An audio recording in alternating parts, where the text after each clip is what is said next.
ये love story अभिषेक नाम के एक लड़के की है जो अपने घर जाने के लिए मुंबई रेलवे स्टेशन पे अपनी ट्रेन का इंतजार कर रहा था। तो चलिए हम जानते हैं कि अभिषेक की प्रेम कहानी की शुरुआत कैसे हुई। ये कहानी शुरू होती है अभिषेक से। वह अपनी बहन की शादी में जाने के लिए मुंबई रेलवे प्लेटफॉर्म पर अपनी ट्रेन आने का इंतजार कर रहा था कि तभी एक लड़की उसके पास आकर पूछती है, ये मुंबई से हावड़ा जाने वाली ट्रेन कितने बजे तक आएगी? अभिषेक, 8 PM में आएगी। वह लड़की फिर वही प्लेटफॉर्म पे ही बैठ जाती है और ट्रेन आने के का इंतजार करने लगती है। थोड़ी देर बाद रात के 8 बज जाते हैं लेकिन ट्रेन नहीं आती है। अभिषेक काउंटर पे जाके पूछता है कि ट्रेन अभी तक क्यों नहीं आई, तो काउंटर वाले अभिषेक को बताते हैं कि घना कोहरा होने के कारण ट्रेन थोड़ी देर से पहुंचेगी। अब अभिषेक उस लड़की के पास जाता है और कहता है कि घना कोहरा होने के कारण ट्रेन थोड़ी देर से आएगी। वैसे आपको जाना कहाँ है? लड़की, मुझे बर्दवान जाना है। अभिषेक, मैं भी कोलकाता जा रहा हूँ अपनी बहन की शादी में। दोनों कोई ट्रेन आने का इंतजार करने लगे। दिसंबर का महीना था और ठंड काफ़ी अधिक थी। अभिषेक ने देखा कि वह लड़की ठंड से खुद को सिकोड़ रही होती है। अभिषेक 2 चाय लेकर उसके पास जाता और कहता है, ठंड थोड़ी ज़्यादा है, क्या आप चाय पीना पसंद करोगी? लड़की, थैंक यू। अब दोनों चाय पीने लगते हैं। अभिषेक, मेरा नाम अभिषेक है, वैसे आपका नाम क्या है? लड़की, मेरा नाम अंजलि है। अब रात के 11 बज गए लेकिन ट्रेन नहीं आई। अभिषेक ने अंजलि से कहा कि चलो हम वेटिंग हॉल पे जाकर बैठते हैं। यहाँ पे ठंड भी बहुत लग रही है। दोनों कोई हॉल में जाकर बैठ जाते हैं। थोड़ी देर बाद अंजलि सो जाती है। अब अभिषेक के आंखें अंजलि को ही देख रही होती हैं। अंजलि की गुलाब की पंखुड़ियों जैसे होठों और उसका मासूम से चेहरे को देखकर अभिषेक के दिल में कुछ होने लगा। अभिषेक ने खुद को संभाला और अंजलि की तरफ से अपनी नज़रें हटा ली।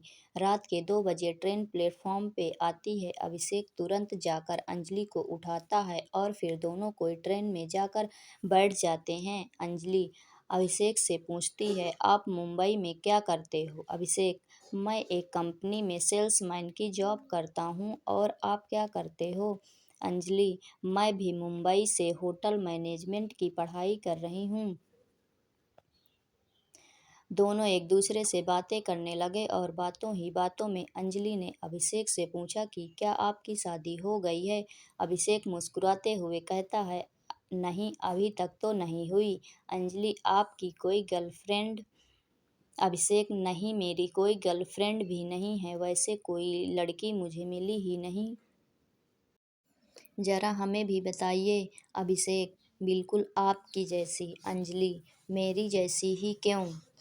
अभिषेक, आप बहुत ही प्यारी और मासूम हो और आपकी ये प्यारी प्यारी बातें मुझे बहुत अच्छी लगती हैं।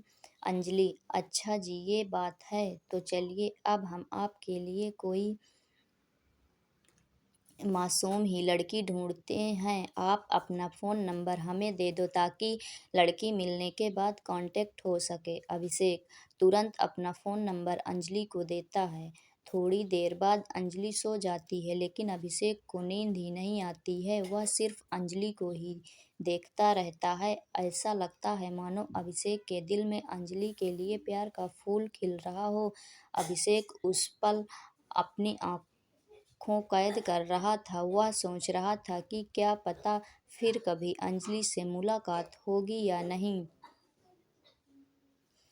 अब सुबह हो गई थी। ट्रेन बर्दवान पहुंचने वाली थी। अंजलि अभिषेक से कहती है, मेरी मंजिल आ गई, अब मैं चलती हूँ। अभिषेक को थोड़ा उदास हो जाता है। उसे ऐसा लगता है कि कोई अपना उसे छोड़कर जा रहा है। ट्रेन बर्दवान स्टेशन पे रुकती है और अंजलि मुस्कुराते हुए अभिषेक को अलविदा कहती है। अभिषेक ट्रेन की खिड़की से अंजलि की तरफ देखता है। अंजलि भी अभिषेक को आखिरी बार पीछे मुड़कर देखती है। उसके दिल में भी अभिषेक के लिए कुछ फीलिंग्स थी। ट्रेन अब स्टेशन से चल पड़ती है लेकिन अभिषेक अभी भी अंजलि को ही याद कर रहा था। कुछ समय बाद अभिषेक के फ़ोन पे एक मैसेज आता है जिसमें लिखा था, तुम्हारे लिए लड़की मिल गई, उसका नाम अंजलि है और ये उसका फ़ोन नंबर है। अभिषेक ने तुरंत उस नंबर पे कॉल किया और अंजलि ने कॉल रिसीव किया। अंजलि, तो लड़की कैसी लगी आपको? अभिषेक, बहुत अच्छी लगी। अंजलि, तो शादी करना चाहोगे? अभिषेक, जी बिल्कुल करना चाहूँगा। अंजलि, तो आ जाइए बर्दवान। अब मानो अभिषेक के खुशी का ठिकाना नहीं रहा। उसे उसकी सपनों की रानी जो मिल गई थी। अभिषेक घर पहुँचने तक अंजलि से ही बातें करता रहा। तो दोस्तों, कैसी लगी आपको ये कहानी? कमेंट बॉक्स में ज़रूर बताइए।